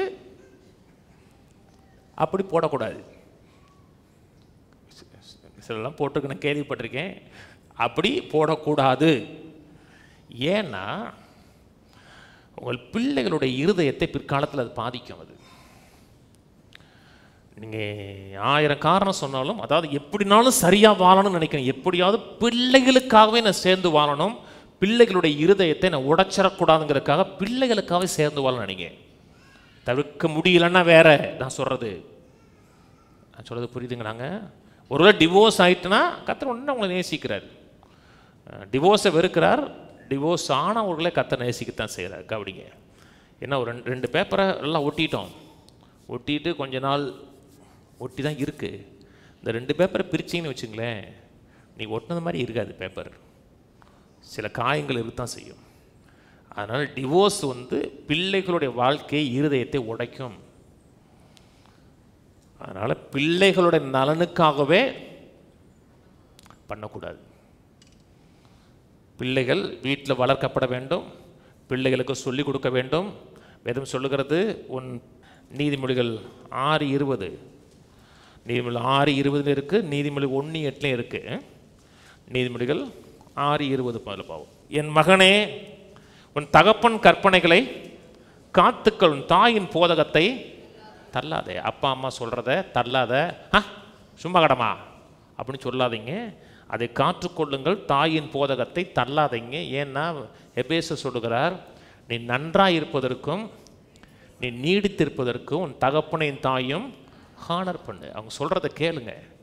ஏன்னா பிள்ளைகள் நல்லா இருக்கணும்னு நினைக்கிறோம், பிள்ளைகள் நிறைவாக வாழ நினைக்கிறோம், தீர்க்காயுசாக வாழ நினைக்கிறோம்னா பிள்ளைகள் அந்த குடும்ப ஸ்ட்ரக்சரில் தான் வளரணும். அப்பா இருக்கணும், அம்மா இருக்கணும், அது டீச் பண்ணக்கூடிய ஒரு குடும்பமாக இருக்கணும். அப்போ நீங்கள் இன்றைக்கி ஸ்டட்டிஸ்டிக்ஸ் சொல்கிறாங்க, பெரும்பாலும் இந்த பிள்ளைகள் இந்த போக்கிரியா ஊதாரியாக தெரியாமல் தெரியுமா, தாய் தகப்பன் கண்டியாத பிள்ளைகள் தான் பெரும்பாலும் பிள்ளைகள் அப்படி இருக்குங்கிறாங்க. அப்போ என்னை இப்போ கடைசியில் அவன் சொல்கிறான், அன்னைக்கு நீ கண்டித்து வளர்த்திருந்தீங்கன்னா நான் இப்படி ஆகிருப்போமா? அப்போ சொல்கிறாங்க, அன்னைக்கு நான் தப்பு பண்ணும்போது எனக்கு 4 அறை அரைஞ்சிருக்கணும், என்னை கண்டிச்சிருக்கணும், நீ விட்டுட்ட, நான் இப்படி போயிட்டேங்கிறான். அப்போ நீங்கள் ஒன்றும் சொல்ல முடியாது. சின்ன வயதில் இருக்கும் பொழுது, அதனால தான் நீங்கள் 5 அடி இருக்கீங்க, குறைஞ்சது 5 அடியாச்சும் இருப்பீங்கள்ல. ஆமாம், ஒரு 4 அடியாச்சும் வச்சுக்கோங்க. நீங்கள் 4 அடி இருக்கீங்க, அது ஒரு ஜான் தான் இருக்குது. பிறக்கந்த உடனே கத்த ஒரு ஜானை உங்களையும் 5 அடி கொடுத்து 5 அடி கொடுத்தா தான் எகிரிடும் அது. அதனால தான் ஒரு ஜானை கொடுத்து நீ வளருங்கிறாரு. பிள்ளைகளை பேரண்டிங் பேசுவாங்க, அதில் கட்டாயம் பேரண்டிங் இருக்கும். பிள்ளைகளை எப்படி வளர்ப்பது, எப்படி சீர்திருத்துவது, எப்படி நடத்துவது எல்லாமே சொல்லிக் கொடுப்பேன். பிள்ளைகள் குடும்பத்தில் தான் வளர்க்கணும். அதுக்காக தான் கர்த்தர் ஃபேமிலியை வச்சார். ஃபேமிலியோட நோக்கம் என்ன? பிள்ளைகள் இருக்கணும். அந்த பிள்ளைகள் எங்கே இருக்கணும்? அப்பா மட்டத்தை அப்பா அம்மா அங்கே ஃபேமிலி ஸ்ட்ரக்சருக்குள்ளே தான் வளரணும். 4வது காரியம், ஏன் கல்யாணம் பண்ணணும்? நான் நேசிப்பதற்கும் நான் சேவிப்பதற்கும் கல்யாணம் அவசியம். என்னையே எல்லாரும் நேசிக்கணும், எல்லாருமே என்னை சேவகம் பண்ணணும் இல்லை. நான் ஒருவரை நேசிப்பதற்கு, என் அன்பை கொட்டுவதற்கு ஒரு இடம் வேணும். தேவன் அன்பாகவே இருக்கிறார். தேவன் மனிதனை தனது சாயின்படி தன் ரூபத்திலும் உண்டாக்கினார். மனிதனையும் ஒரு லவ் பீயிங்காக தான் உருவாக்கினார். தான் நேசிக்கப்பட வேண்டும், அதே நேரத்தில் தான் ஒருவரை நேசிக்கணும். மற்றவர்கள் எனக்கு சேவகம் பண்ணணும், அதே நேரத்தில் நான் மற்றவர்களுக்கு சேவகம் பண்ணணும். நான் சொன்னது புரியுதுங்களா? இன்னைக்கு வீட்டில் பிள்ளைகளுக்கு வேலை செய்ய வேலை சொல்லுங்க, நீ சொல்லுங்க, ஆனால் அது இருக்காது. இந்த வர்றேன் காலையில் ஒரு சின்ன வேலையை சொன்னோம்னா சாயங்காலம் வர அந்த வேலை அப்படியே இருக்கும். ஏன்னா அப்பா அம்மா வேலை செய்யணும், நம்ம என்ன செய்யக்கூடாது? வேலை செய்யக்கூடாது. அதுவும் பெண்களை பார்த்தா சில ஆம்பளை பிள்ளைகளுக்கு வந்து இலக்காரமாக இருக்குது. எல்லா வேலையும் அம்மா செய்யணும். நீங்கள் என்ன செய்வீங்க? பிள்ளைகளுக்கு வேலை செய்ய கற்றுக் கொடுங்கள். என் பசங்களுக்கு தோசை போட தெரியும். இந்த இவனுக்கு வந்து நல்லா சோறு வடிப்பான், குழம்பு வைப்பான். உண்மையாகவங்க சோறு வைப்பான், குழம்பு வைப்பான். ஒரு நாள் ஹாஸ்பிட்டலில் இருக்கும்போது மீன் இருந்துச்சு, மீன் குழம்பு வேறானா மீன் குழம்பு வச்சுட்டான். அவன் தான் சாப்பிட்டான். அவன் தான் சாப்பிட்டான். அது ஒன்று. குலோப் ஜாமுன்லாம் சும்மா ஜம்முன்னு செய்வாங்க, கடைக்காரன் கூட செய்ய மாட்டாங்க, அப்படி செய்வாங்க. அவன் பிள்ளைகளுக்கு சொல்லிக் கொடுக்கணும். சமையலுங்கிறது எல்லாமே பிள்ளைகளுக்கு தெரியணும். அது எங்கே இருக்குன்னா வீட்டில். அதுதான் ஃபேமிலி ஸ்ட்ரக்சரில் எல்லாமே பழகணும். தீர்த்து திருப்புவோம். ரொம்ப முக்கியங்க. பிள்ளைகளுக்கு சொல்லிக் கொடுங்க. அப்பா அம்மாவை ஹானர் பண்ணணும், பெரியோர்களை ஹானர் பண்ணணும். என் பசங்கள்லாம் ஹோட்டலுக்கு போனோம்னா யாருக்கா மொட்டையாக பேசினா சத்தம் போடுவேன். அண்ணேன்னு சொல்கிறாமே, அண்ணே சாம்பார் கொண்டு வாங்க, அங்கிள் சாம்பார் கொண்டு வாங்க, ஊத்துனா தேங்க்ஸ் சொல்லுவேன் நான். அதெல்லாம் கற்றுக் கொடுக்கணுங்க. சொன்னது புரியுதுங்களா? பெரியவங்களுக்கு மரியாதை கொடுக்க கற்றுக் கொடுக்கணும். மொட்டையாக கூப்பிடக்கூடாது, வாங்கன்னு சொல்லக்கூடாது, வாங்க அண்ணே, வாங்க சார் அப்படி சொல்லி கொடுக்கணும். இதெல்லாம் அதுதான் குடும்பம் டீச் பண்ணக்கூடிய இடம். வாசிப்போம். தீத்து 2ஆம் அதிகாரம் 2-4 வசனத்திலிருந்து. தேவ வசனம் தூசிக்கப்படாதபடிக்கு பாலிய ஸ்திரீகள் தங்கள் புருஷரிடத்திலும் தங்கள் பிள்ளைகளிடத்திலும் அன்புள்ளவர்களும் தெளிந்த புத்தி உள்ளவர்களும் கற்புள்ளவர்களும் வீட்டில் தரித்திருக்கிறவர்களும் நல்லவர்களும் தங்கள் புருஷருக்கு கீழ்ப்படிவுள்ளலாம் இருக்கும்படிக்கு அவர்களுக்கு படிப்பிக்கத்தக்க நற்காரியங்களை போதிக்கிறவர்களாக இருக்கவும் முதிர் வயதுள்ள ஸ்திரீகளுக்கு புத்தி சொல்லு. வயசான பெண்களுக்கு பார்த்து சொல்கிறாரு, சின்ன பெண்களுக்கு கல்யாணம் முடிச்சு பிள்ளைகளுக்கு சொல்லி கொடுங்க. என்ன சொல்லி கொடுங்க? உன் புருஷனை நேசின்னு சொல்லி கொடுங்க. அன்பு வந்து பிடிக்காது. அதாவது சொல்கிறாங்க இல்லையா, நான் அப்படியே போனேன், என்னை லவ் அப்படி பிடிச்சிருச்சுங்கிறாங்க இல்லையா, அப்படி பிடிக்காது. அது பிசாசு கிடையாது. என்ன சொல்கிறது, அந்த சொல்கிறாங்களே அது பிசாசுன்னு ஒரு பாட்டு கூட வந்துச்சு தெரியுமா? அப்படி பிடிச்சிச்சுன்னா பிசாசு. அது லவ் வந்து காட்டாகாது, அது வந்து டாட் பண்ணணும், சொல்லி கொடுக்கப்பட வேண்டும். அது உங்களுக்கு பிடிச்சிருச்சுன்னா அது லவ் கிடையாது. அப்படியே ஆட்கொண்டுருச்சு, நான் என்னால் ஒன்றுமே செய்ய முடியலங்க, என்னுடைய அறிவுலாம் போயிருச்சுன்னா அது லவ் கிடையாது. புரியுதுங்களா? இன்னைக்கு மக்கள் லவ்ங்கிறாங்க பார்த்தீங்கன்னா, அது லவ்வே கிடையாது. லவ் வந்து உங்களுக்கு பிடிக்காது. லவ் வந்து சொல்லி கொடுக்கப்படுகிறது. சொல்லி புரியுதுங்களா? பிள்ளையை நேசிக்கணும், அப்பாவை நேசிக்கணும், அங்கே சேவகம் பண்ணணும், சொல்லி கொடுக்கப்பட வேண்டும். அதுக்காக தான் குடும்ப ஸ்ட்ரக்சர். அஞ்சாவது முக்கியமான காரியம், ஏன் கர்த்தர் மேரேஜ் ஏற்படுத்தினார்? முக்கியமான காரியம் அது. ஏன் கர்த்தர் திருமணத்தை ஏற்படுத்தினார் என்றால், எபேசியர் சொல்றாரு, காணக்கூடாத ஆவிக்குரிய உறவை, கிறிஸ்துவுக்கும் சபைக்கு இருக்க உறவை இந்த காணக்கூடிய மண்டலத்தில் இந்த உலக மக்களுக்கு காமிப்பதற்காக தான் திருமணத்தை ஏற்படுத்தினார். கவனிங்க, வேதத்தில் ஆணை குறித்து வேதம் எங்கெங்கெல்லாம் சொல்லுதோ அதெல்லாம் முதல்ல கிறிஸ்துவை குறித்து பேசுது. கிறிஸ்து தன்னுடைய மனவாட்டிக்கு செய்யாத எந்த ஒரு காரியத்தையும் ஒரு கணவனை பார்த்து தன் மனைவிக்கு செய்யும் சொல்ல மாட்டார். முதல்ல அவர் செய்கிறார். அவர் செஞ்சதை நீ உன் மனைவிக்கு செய்யுங்கிறார். நான் சொல்கிறது புரியுதுங்களா? மனைவி குறித்து வேதம் எங்கெங்கெல்லாம் சொல்லுதோ அது பிரதானமாக எதை குறித்து பேசுகிறது என்றால் சபையை குறித்து பேசுகிறது. கவனிக்கிறீங்க? முதல்ல அதுக்கு பிக்சர் என்ன? கிறிஸ்துவுக்கும் சபைக்கு இருக்கிற உறவு. இன்னைக்கு சபையில் பாருங்க, எல்லா சபையிலையும் ஆண்களை பார்க்கலும் பெண்கள் தான் நிறையா இருப்பாங்க. ஏன்? ஏன்னா பெண்களுக்கு அவங்க சுபாவமே கீழ்ப்படியக்கூடியவங்க, இணங்கக்கூடியவங்க, அந்த அதிகாரத்துக்கு இணங்குறாங்க, ஈஸியாக ஈல்டு பண்ணுறாங்க. எபேசியர் திருப்போம், எபேசியர் 5:22 வாசிக்கிறேன். மனைவிகளே, கர்த்தருக்கு கீழ்ப்படுகிறது போல உங்கள் சொந்த புருஷருக்கும் கீழ்ப்படியுங்கள். கிறிஸ்து சபைக்கு தலையாய் இருக்கிறது போல புருஷனும் மனைவிக்கு தலையாய் இருக்கிறான். அவரே சரீரத்துக்கும் இரட்சகராய் இருக்கிறார். ஆகையால் சபையானது கிறிஸ்துவுக்கு கீழ்ப்படுகிறது போல மனைவியும் தன் சொந்த புருஷனுக்கு எந்த காரியத்திலையும் கீழ்ப்படுத்திருக்க வேண்டும். புருஷர்களே, உங்கள் மனைவிகளின் அன்பு கூறுங்கள். அப்படியே கிறிஸ்துவும் சபைகள் அன்பு கூர்ந்து தாம் அதை திருவசனத்தை கொண்டு தண்ணீர் முழுக்கினால் சுத்திகரித்து பரிசுத்தமாக்குறதற்கும் கரை திரை முதலானவைகள் ஒன்றும் இல்லாமல் பரிசுத்தமும் பிழையற்றதுமான மகிமையுள்ள சபையாக அதை தமக்கு முன் நிறுத்திக் கொள்வதற்கும் தம்மை தாமே அதற்காக ஒப்பு கொடுத்தார். அப்படியே புருஷர்களும் தங்கள் மனைவிகளை தங்கள் சொந்த சரீரங்களாக பாவித்து அவர்களில் அன்பு கூற வேண்டும். தன் மனைவியில் அன்பு கூறுகிறவன் தன்னில் தான் அன்பு கூறுகிறான். தன் சொந்த மாம்சத்தை பகைத்தவன் ஒருவனும் இல்லையே. கர்த்தர் சபையை போஷித்து காப்பாற்றுகிறது போல ஒவ்வொருவனும் தன் மாம்சத்தை போஷித்து காப்பாற்றுகிறான். நாம் அவருடைய சரீரத்தின் அவயங்களாகவும் அவருடைய மாம்சத்திற்கும் அவருடைய எலும்புகளுக்கும் உரியவர்களாய் இருக்கிறோம். இது நிமித்தம் புருஷன் தன் தகப்பனையும் தன் தாயை விட்டு தன் மனைவியுடன் இசைந்து இருவரும் ஒரே மாம்சமாய் இருப்பார்கள். இந்த ரகசியம் பெரியது.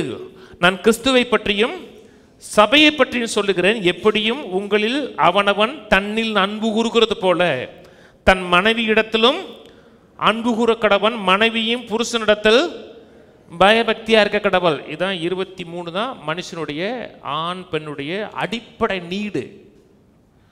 ஒரு பெண்ணுக்கு ரொம்ப அவசியம் ரொமான்டிக் லவ், பொருள் கிடையாது. ஒரு பெண்ணுக்கு ரொம்ப அவசியங்கிறது நீங்கள் 3 வேளை சோறு போடுறது கிடையாது, சேலை வாங்கி கொடுக்குறீங்க கிடையாது. நான் சேலை வாங்கி கொடுத்தல, நான் உனக்கு தான், உனக்கு என்ன குறை வச்சிட்டேன், உனக்கு நீ கேட்டதெல்லாம் வாங்கி கொடுக்குறேன், காசு கொடுக்குறேன். அதை காட்டிலும் ரொம்ப முக்கியமானது பெண்ணுக்கு தேவை என்னென்னா லவ் இல்லை, ரொமான்டிக் லவ் அவசியம். தன் கணவனால் நான் நேசிக்கப்படுகிறேன், அன்பு செலுத்தப்படுகிறேங்கிற உணர்வு அவளுக்கு எப்பொழுதுமே இருக்கணும். எப்பொழுதுமே ஐ லவ் யூன்னு சொல்ல வேண்டிய அவசியம் கிடையாது. சொன்னீங்கன்னா ரைட்டு தான், நம்ம அப்படி பழகலை. அப்படி இல்லைன்னா கூட என் கணவன் என்னை நேசிக்கிறாருங்கிற உணர்வு ஒரு பெண்ணுக்கு எப்பொழுதுமே அவசியம். நம்ம உலகத்தில் லவ்னா எப்படின்னா, கல்யாணத்துக்கு முன்னாடி லவ், மோதிரம் போட்டதுக்கப்புறம் கிடையாது. மோதிரம் போட்டாச்சா, கல்யாணம் கட்டியாச்சு, அவ்வளோதான். உனக்கு என்ன கல்யாணம் கட்டியாச்சுல, லவ் முடிஞ்சிருச்சு. இப்போ என்ன, இப்போ லவ் இல்லை, இப்போ என்ன மேரேஜ். இப்போ தாங்க லவ்வே ஆரம்பிக்கணும். அதே மாதிரி நம்ம கல்ச்சர் இல்லை. அதே ஒரு ஆணுக்கு மிக மிக அத்தியாவசியமானது லவ் கிடையாது. அவனுக்கு தேவையானது ரெஸ்பெக்ட். தன் மனைவி தன்னை ரெஸ்பெக்ட் பண்ணுறான்னு தெரியணும். நீங்கள் பேசுகிறது, பழகிறது, உங்களுடைய நடை உடை அத்தனையிலையும் என் மனைவி என்னை ரெஸ்பெக்ட் பண்ணுறாங்கிற உணர்வு இருக்கணும். நீங்கள் கணவனை ரெஸ்பெக்ட் பண்ணலை அப்படின்னா அந்த குடும்பம் சக்ஸஸாக இருக்காது. நேசிக்கிறது ஈஸி, பெண்ணுக்கு ஈஸியாக வருமா, ஆணுக்கு ஈஸியாக வருமாங்க? உங்கள் கணவனை நல்லா கவனிங்க. மனைவியை நீங்கள் நேசிக்கிறீங்களா, மனைவி உங்களை அதிகமாக நேசிக்கிறாங்களா? மனைவி தான் அதிகமாக நேசிப்பாங்க, தெரியுமா? கீழ்ப்படுகிறது ஆணா பெண்ணா? கிடையாது. போய் சொல்ல முதல்ல கரெக்டாக சொன்னீங்க. முதல் ஆன்சர் கரெக்டு. அன்பு செலுத்துறது யாருன்னு கேட்டோம்னா பெண்ணு தான் அன்பு செலுத்துறாங்க. கீழ்ப்படுகிறது யாரு? பெரும்பாலும் ஆண் தான். நீ சொன்னா கரெக்டுமா, டக்குன்னு முடிஞ்சிடும். நீ என்ன நீங்க என்ன சொல்றீங்க? நீ என்ன சொல்ற? கரெக்ட், அவ்வளவுதான். ஆனா அப்படி இல்லை. கணவன் மனைவியை நேசிக்கணும், மனைவி கணவனுக்கு ரெஸ்பெக்ட் பண்ணணும். அதான் நோக்கம். இங்க சொல்ற அந்த ரகசியம், இந்த ரகசியம் பெரியதுங்கிறார். இந்த ரகசியம் பெருசுன்னு சொல்லும் பொழுது எபேசியர்னு சொல்லலை, இது ஆதியாமத்தில் ரகசியம் ஆரம்பிக்குது. காமிச்சிட்டே வரேன், கடகடன்னு சொல்லிடுறேன். ஆதியாமத்திலேருந்து இந்த சீக்ரெட் ஆரம்பிச்சே வருது. மனிதனை கத்தர் படைக்கும் பொழுதே அவனோட கவனன்ட் உறவுக்குள்ள தான் வர்றார், உடன்படிக்கிற உறவுல தான் வர்றார். மனிதனை படைச்ச உடனே அவனுக்குள்ள தேவன் ஏற்படுத்தினது கவனன்ட் ரிலேஷன்ஷிப். ஆதியா 1ஆம் இடத்துல தேவன் தேவன் தேவன் தான் வருது, அப்படித்தானே வருது. ஆதியா 2ஆம் இடத்துல தான் தேவனாய கர்த்தர் வருது. ஏன்னா அங்கே தான் மனுஷன் எப்படி ஃபார்ம் பண்ணப்பட்டான் இருக்கு. மனிதனை பூமியின் மண்ணிலிருந்து எடுத்து அவனை உருவாக்குறார், ஃபார்ம் பண்ணுறார். இந்த ஃபார்ம் பண்ணுறாங்கிற வார்த்தை கியூஷ் பண்ணுறாங்கிற வார்த்தை யூஸ் பண்ணுறாங்க. கியூஷ் அதான் ஒரிஜினல் வார்த்தை. கியூஷ் பண்ணுறாருன்னா ஒரு நிலக்கரி நல்லா கியூஷ் ஆகி வைரமாக மாறுது பார்த்தீங்களா, அப்படி அவனை உருவாக்குறார், ஃபார்ம் பண்ணுறார், பாடியை அப்படி ஃபார்ம் பண்ணுறார். அப்போ தேவனாய கர்த்தர்னா உடன்படிக்கையை காக்கிறவர். மனிதனோடு கர்த்தர் எப்பப்பெல்லாம் இடைப்படுகிறாரோ அவனோடு உடன்படிக்கை பண்றார். உடன்படிக்கைன்னா என்ன? என்னுடைய மொத்தமும் உனக்கு, உன்கிட்ட நான் எந்த ஒரு காரியத்தையும் மறைச்சு வைக்க மாட்டேன். உன்கிட்ட வரும் பொழுது நான் ஓப்பனாக வர்றேன், எனக்குள்ளது அனைத்தும் உனக்குன்னு அர்த்தம்.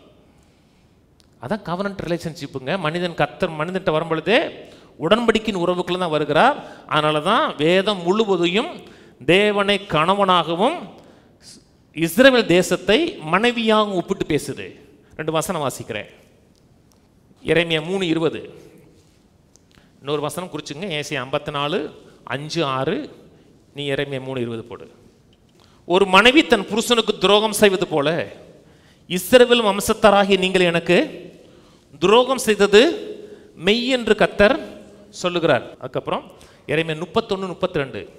நான் அவர்கள் பிதாக்களை எகிப்து தேசத்திலிருந்து அழைத்து வர கைப்பிடித்த நாளிலே அவர்களோடு பண்ணின உடன்படிக்கையின்படி அல்ல, ஏனெனில் நான் அவர்களுடைய நாயகராயிருந்தோம், நாயகர்னா அவனுடைய கணவனாயிருந்தோம், அந்த என் உடன்படிக்கை அவர்கள் மீறி அவமாக்கி போட்டார்களே என்று கர்த்தர் சொல்லுகிறார். இது புது உடன்படிக்கை பேசுகிற, பழைய உடன்படிக்கை மாதிரி கிடையாது.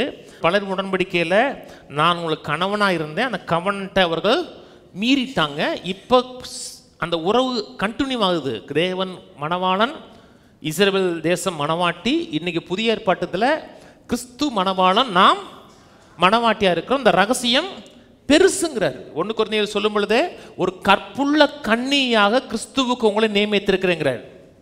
கவனிக்கிறீங்களா? வேதத்தில் ஓசியான்னு புத்தகம் இருக்கு. நீங்கள் சும்மாவே படிச்சிருங்க, போய் படிச்சிருவீங்களே. நீங்கள் சொல்லுங்கள், நான் படிப்போம் படிக்காமல் இருப்போம், அது எங்கள் ஆப்ஷன். ஓசியா புக்கம் வீட்டில் படித்து பாருங்கள். ஒரு அமேசிங்கான ஒரு லவ் ஸ்டோரி அது. ஓசியா ஒரு தேவனுடைய மனுஷன், தீர்க்கதரிசி. கர்த்தர் அந்த கோமேர்ங்கிற ஒரு பெண்ணை கல்யாணம் பண்ண சொல்கிறார். கோமேரை கல்யாணம் பண்ண சொல்கிறார். கோமேர் ஒரு உபச்சாரி. ஒரு உபச்சாரியை கல்யாணம் பண்ணி அவளுக்கு பிள்ளை பெற்றெடுக்கிறாங்க. கொஞ்ச நாள் இவளுக்கு உண்மையாக இருக்கா, திரும்பி ஓசியாவை விட்டு ஓடி போயிடா. ஓடி போய் விபச்சாரம் பண்ணுறா. விபச்சாரம் பண்ணி அவளை வச்சிருந்தவன் கடைசியில் அடிமை சந்தையில் ரொம்ப சீப்பான ரேட்டுக்கு அவளை விற்கிறான். கர்த்தர் சொல்கிறாரு, திரும்பி போய் அவளை வாங்குங்கிறார். தன் மனைவி ஓடி போயிட்டு திரும்பி விபச்சாரம் பண்ணிட்டு அவள் சந்தையில் விற்கப்படுகிறா. அவள் வாங்க போகிறான். வாங்கி திரும்பி தன்னோட சேர்த்துக்கொள்கிறார். இது எதுக்கு அடையாளமாக பேசுகிறார் என்றால், ஓசியா தேவன், அந்த விபச்சார ஸ்திரீ இஸ்ரவேல் தேசம். உன்னை நான் அழைச்சி வந்ததுக்கப்புறம் கொஞ்ச நாள் என்கிட்ட உண்மையாக இருந்த, ஆனால் திரும்பி மற்ற தெய்வங்களை வணங்கி மற்ற தெய்வங்களோட உபச்சாரம் பண்ணி என்னுடைய உடன்படிக்கை மீறி நடந்தாங்கிறார். கவனிக்கிறீங்க? ஆனால் அந்த உடன்படிக்கை கிறிஸ்து வந்து சிலுவையில் இவர்களுடைய பாவத்துக்காக மரித்து அந்த புது உடன்படிக்கை ஏற்படுத்தி திரும்பி அவர்களை தன்னோடு சேர்த்துக்கொள்ள விரும்பினார். இப்போ வந்து இஸ்ரவேல் தேவன் கிடையாது, இப்போ தேவன் சபை. நான் சொல்றது புரியுதுங்களா? சபைக்குள்ள யூத மக்களும் இருக்கிறார்கள், புறஜாதி மக்கள் இருக்காங்க. அது இந்த ரகசியம் பெருசு. நான் கிறிஸ்துவை குறித்தும் சபையை குறித்துங்கிறார். சபையில் யூத மக்கள் மட்டும் இல்லை, புறஜாதி மக்கள் தான் அதிகமாக இருக்காங்க. வேதத்தில் ரூத்து புத்தகம் சிங்கிள் அப்படி படித்து முடிச்சிடலாம், சின்ன புத்தகம் தான். நகோமி ஒரு யூத பெண்மணி, தன்னுடைய மகன் 2 மகனோடு கணவனோடு மோவாப் தேசத்துக்கு போகிறா. அங்கே போகும்போது கணவன் பிள்ளைகள் எல்லாம் செத்து போகிறாங்க. வரும்போது ஒரு மருமகள் வரல, ஒரு மகள் ரூத்தை கூப்பிட்டு வர்றா. ரூத் வந்து ஒரு வீடோ, ஒரு ஏழை பெண். அந்த நாட்களில் வீடோன்னா அவங்களுக்கு எந்த விதமான சொத்தும் இருக்காது, ஒன்றும் மதிப்பு இருக்காது. அதில் போவாஸ் வந்து கின்ஸ்மேன் ரெடிமர்னா கிட்டின சொந்தக்காரன், க்ளோஸ் ரிலேட்டிவ். அந்த நாட்களில் ஒருத்தவங்க சொத்து போச்சுன்னா கிட்டின சொந்தக்காரன் தான் சொத்தம் வாங்கணும், மற்றவங்க வாங்கக்கூடாது. ஏன்னா அந்த சொத்து அடுத்து கோத்திரத்துக்கு போயிடக்கூடாது, கிட்டின சொந்தக்காரன் தான் வாங்கணும். அந்த பெண் கல்யாணம் முடித்து பிள்ளை இல்லாமல் இருந்தான்னா அந்த பெண்ணையும் கல்யாணம் பண்ணணும். சொத்தை மட்டும் வாங்கக்கூடாது, அந்த பெண்ணையும் கல்யாணம் பண்ணி அவளுக்கு பிள்ளைகளை ஏற்படுத்தி கொடுக்கணும். இப்போ போவாஸ் வந்து ஒரு புறஜாதி பெண்ணை கல்யாணம் பண்ணுறார். தேவன் தனக்கு சொந்தமான இஸ்ரவேல் மக்களை மட்டும் மீட்கலை. போவாஸ் வந்து கிறிஸ்துவுக்கு அடையாளமாக இருக்கிறார். புறஜாதி பெண்ணாக இருக்கக்கூடிய ரூத்தை கல்யாணம் பண்ணுறார், தன் உடன்படிக்கைக்கு உட்படுகிறார். போவாஸுக்கும் ரூத்துக்கும் பிறந்தது ஓபேத்தை பெற்றார். ஓபேத் வந்து ஈசாவை பெற்றான். ஈசா தாவீதை பெற்றான். தாவீது வம்சத்தில் இயேசு பிறந்தார். கவனிக்கிறீங்க? நான் கிறிஸ்துவை குறித்தும் சபையை குறித்தும் பேசுகிறேன். வேதம் முழுதும் சீக்ரெட் அப்படியே தொடர்ந்து போயிட்டே இருக்கிறது. வெளிப்படுத்த விசேஷம் பார்த்தீங்கன்னா, கர்த்தர் சொன்னால் ஆதியில் கொண்ட அன்பை விட்டுட்டங்கிறார். ஆதியில் இருந்த அன்பு என்ன? ஆதியில் நமக்கு ஒரு அன்பு இருந்துச்சா? அந்த அன்பு என்ன? தேவன் நம்ம மேலே வைத்திருக்கிற அன்பு. தேவன் நம்ம நேசிப்பதற்கு, அன்பு செலுத்துவதற்கு நம்ம இடம் கொடுத்தோம். நாம கத்தருக்கு பின்னாடி ஓடி வரல, அவர் தான் நமக்கு பின்னாடி ஓடி வந்தார், நம்ம ஏற்றுக்கொண்டார், அங்கீகரித்தார், நம்ம பெர்சியூ பண்ணார், பின்தொடர்ந்து வந்தார். இன்னைக்கு அவர் பின்தொடர்வதற்கும் நேசிப்பதற்கும் மக்கள் இடம் கொடுப்பது கிடையாது. கவனிக்கிறீங்க? அந்த திருமண உறவே பேசுகிற. கடைசியில் ஒரு காரியம் சொல்லி முடிச்சுறேன். என்னாகும் புத்தகத்தில் ஒரு வித்தியாசமான ஒரு பிரமாணம் இருக்கும். என்னாகும் 5 12 32 வரை கட்டாயம் படிச்சிருங்க. அதான் சார், 12 32 வரை. என்னாகும் 5 12 32 வரை. என்ன சம்பவம்னா, ஒரு கணவன் மனைவி உறவு.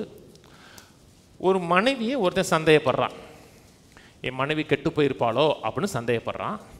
ஆனால் அவன் சந்தேகப்பட்டதற்கான எந்த ஒரு ஆதாரமும் அவனுக்கு கிடைக்கல. எந்த விதமான யாரும் சொல்லலை, இப்படி பார்த்தோம் அப்படின்னு சொல்லலை, அவன் பார்க்கலை, எந்த விதமான சாட்சியும் கிடையாது.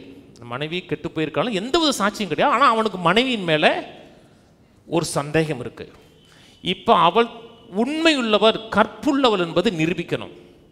நிரூபிக்கிற என்ன செய்யணும்னா, அந்த வார்கோதுமை மாவில் 10ல் ஒரு பங்கு எடுத்து அடை எடுத்து அதை அவள் கையில் அதை அப்பத்தை வைக்கணும். அப்புறம் ஒரு மண் பாத்திரத்தில் சுத்தமான தண்ணி எடுத்து, பரிசுத்த தண்ணி எடுத்து, அந்த தண்ணியில் தேவாலயத்தின் வெளிப்புறகாரத்தில் இருக்கிற தூசி எடுத்து அதில் கலக்கணும். வெளிப்புறத்தில் தூசிங்கிறது அன்றைக்கி இந்த சட்டம் கொடுக்கும்போது அது வனாந்தரத்தில் தான் சட்டம் இருக்குது. அப்போது ஆசரிப்பு கூட இருந்தால் அங்கே என்ன இருக்கும்னா, ஆடு மாடுடைய கக்கா இருக்கும், மனுஷன் நடந்து போனது இருக்கும், எல்லாமே இருக்கும். இங்கே அந்த தூசி எடுத்து அந்த தண்ணியில் கலந்து அவளுக்கு குடிக்க கொடுக்கணும், அவளுடைய உண்மைத்தன்மையை ப்ரூஃப் பண்ணுவதற்காக. கவனிக்கிறீங்க? அவள் வந்து குடிக்கணும். அவள் உண்மையுள்ளவளாக இருந்தான்னா அவளுக்கு எந்த பிரச்சனையும் வராது. அவள் வயிறு வீங்காது, இடுப்பு சுருங்காது. அவள் உண்மை இல்லாதவளாக இருந்தான்னா அவர் வயிறு வீங்கிரும், இடுப்பு சுருங்கிரும், அவள் பிள்ளை பெறாத மலடியாக மாறிடுவா. அதான் சாபம். நீங்கள் எங்கேயுமே பார்த்தீங்கன்னா, வேதம் முழுதும் பார்த்தீங்கன்னா, ஒரு பெண் ஆணை சந்தேகப்பட்டா அதை நிரூபிப்பதற்கு சட்டம் ஒன்றுமே இருக்காது. எங்கேயுமே இருக்காது. ஏன் இல்லை? ஏன்னா அது கிறிஸ்துவை குறித்தும் சபையை குறித்தும். தேவன் உங்கள் மேலே வைத்திருக்கிற அன்பை 100% ப்ரூவ் பண்ணிட்டார். அவர் சிலுவையில் ப்ரூவ் பண்ணார். தேவனுக்கு சமமாக இருப்பதை கொள்ளையாடின பொருளாக இல்லாமல் தம்மை வெறுமையாக்கினார். அவர் நமக்காக பலியானதுனாலே தேவன் நம்ம மேலே வைத்திருக்கிற அன்பை நிரூபித்திருக்கிறான் இருக்கு. அவர் கம்ப்ளீட்டாக ப்ரூவ் பண்ணிட்டார். இன்னைக்கு நம்ம மனவாட்டியாக இருக்கிறோம், இந்த தீமை நிறைந்த உலகத்தில் இருக்கிறோம். சில சம்பவங்கள் நமக்கு நடப்பது நீதி கிடையாது, நியாயம் கிடையாது. அது நியாயமான காரியம் கிடையாது. சில கஷ்டங்களோ சில துன்பங்களோ நடக்கும் பொழுது ஏன் எனக்கு நடந்துச்சு, எதுக்கு எனக்கு நடந்துச்சு அப்படின்னு அவருடைய அன்பை நீ கொஸ்டின் பண்ணவே கூடாது. எந்த ஒரு காலகட்டத்தையும் கொஸ்டின் பண்ணக்கூடாது. நான் பிசாசு உங்களை சந்தேகப்பட வைப்பான். ஆனால் அவர் தன்னுடைய அன்பை ப்ரூஃப் பண்ணிட்டார். உன்னை எந்த காலகட்டத்தையும் கைவிட மாட்டேன், உன்னை விட்டு விலக மாட்டேன்னு தன் அன்பை ரத்தம் கொடுத்து இவ்வளவா நேசிக்கிறேன்னு சொல்லிட்டார். நீங்கள் இந்த உலகத்தில் 1000 சோதனைகள் எதிர்மறையான காரியங்கள் வந்தால் கூட பிசாசு சொல்லுவான், கர்த்தரை நேசிச்சிருந்தார்னா உனக்கே அந்த இழப்பு, கர்த்தரை நேசிச்சிருந்தான்னா ஏன் உனக்கு பிள்ளைகள் போயிடுச்சு, ஏன் உனக்கு இப்படி நடந்துச்சு அப்படி நடந்துச்சுமா, என்ன நடந்தாலும் நான் ஏழையாக இருந்தாலும் சரி தான், பணக்காரன் இருந்தாலும் சரி தான், கர்த்தரை மேல் வைத்திருக்கிற அன்பு மாறாது. அதே போல் நானும் கர்த்தர் மேலே வைத்திருக்கிற அன்பு மாறாதுன்னு நினச்சிங்கன்னா நீங்கள் கருத்தரிப்பீர்கள். கருத்தரித்து வெறும் பிள்ளை பெறுவது மட்டுமல்ல, தேவன் வைத்திருக்கிற அத்தனை நன்மைகளையும் கருத்தரிக்க முடியும். ஏன்னா அவர் ப்ரூஃப் பண்ணிட்டார் அன்பை. நீங்களும் இந்த சோதனை என்ன சோதனை வந்தாலும் அவரை கைவிட்டுறாதீங்க. அவர் உங்களை கைவிட மாட்டார். அந்த அன்பிலே வாங்க, கருத்தரிக்கலாம், நிறைவாக வாழலாம். இது தொடருவோம். கர்த்தர் உங்களை ஆசீர்வதிப்பார். ஜெபிப்போம்.